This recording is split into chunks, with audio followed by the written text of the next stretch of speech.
Hello everyone. Today we are going to discuss about the sample and population. What is the sample and what is the population? As you can see in this particular diagram, this particular portion is called as a population and this particular portion is called as a sample. So why do we need population and why do we need sample data? Let's you have a very large data set and you are not able to analyze anything by using that particular data set. Let's the data set size is 2 GB or let's 20 GB and your system is not capable to handle that particular whole data set. So what you will do some random selection. This is your 20 GB data. So what you will do, you will select some random selection. You will select some random selection. 1 GB data out of 20 GB data.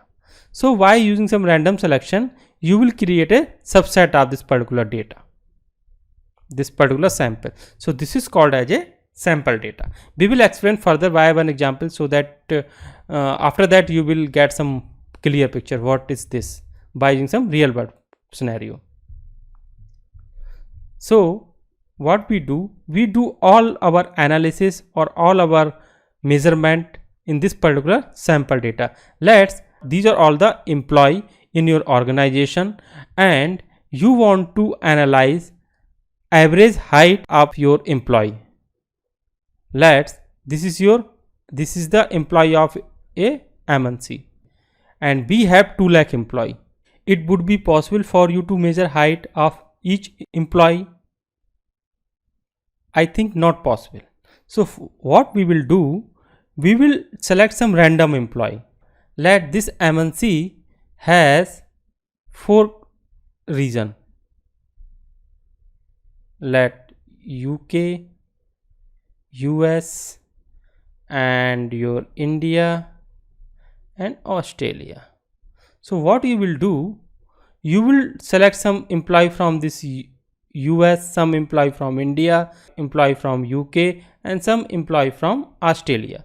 So you select 1000 employee from this, 1000 employee from this, 1000 employee from this location, 1000 employee from this location. You selected all the random employee at each location. So after that, initially you had count 2 lakh, but now you have only count of 4000 employee.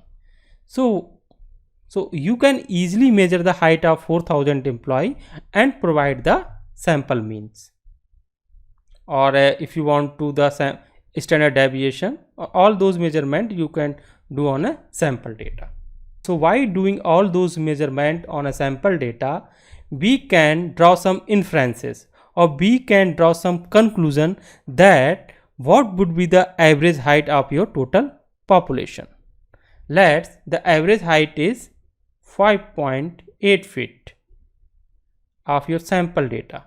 So you can say that your population height would be around 5.8 feet plus minus 2 inch. There is a standard deviation. So you draw some inferences by using sample data on a population data. If your sample data has some measurement, on that basis you can provide the observation of the population data.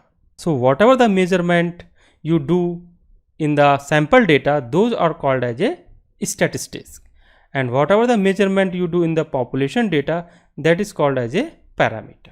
So let's discuss another example so that you will be able to get some more picture about that. Let me explain sample and population by using some another example. For that we are using the election exit poll. So let me go through what are the technical steps we do to announce the exit polls. You cast your vote on 20th of Jan 2020 and your result is going to be declared on 25th of Jan 2020. one day before all the news channel provide the exit polls. So now the question will come in your mind, how they provide the exit poll even before announcing the result. If we talk about the exit poll result, those are not the 100%. Those are just like a trend. What was the trend? On that basis, they provide the exit poll result.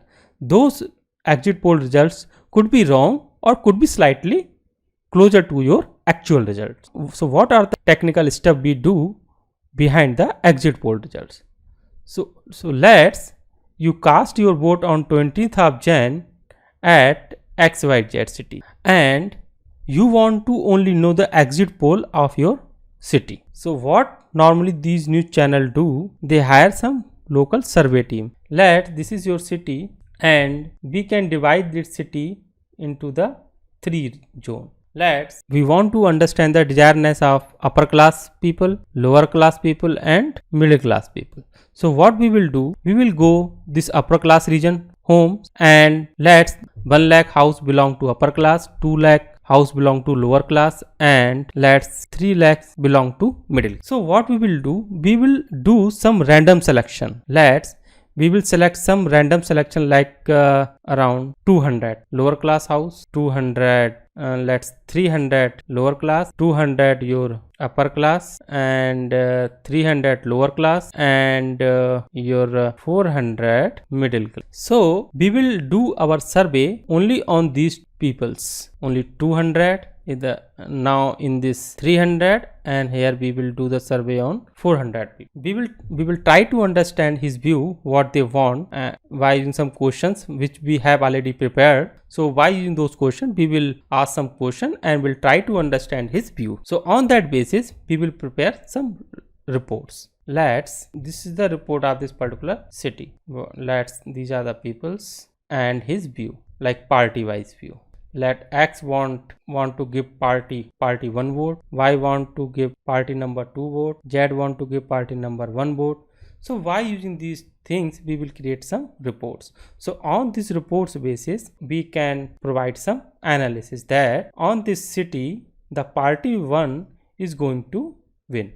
So this is your sample data, because you only selected these houses like 200 houses, 300 houses, 400 houses out of 1 lakh, 2 lakh and 3 lakh.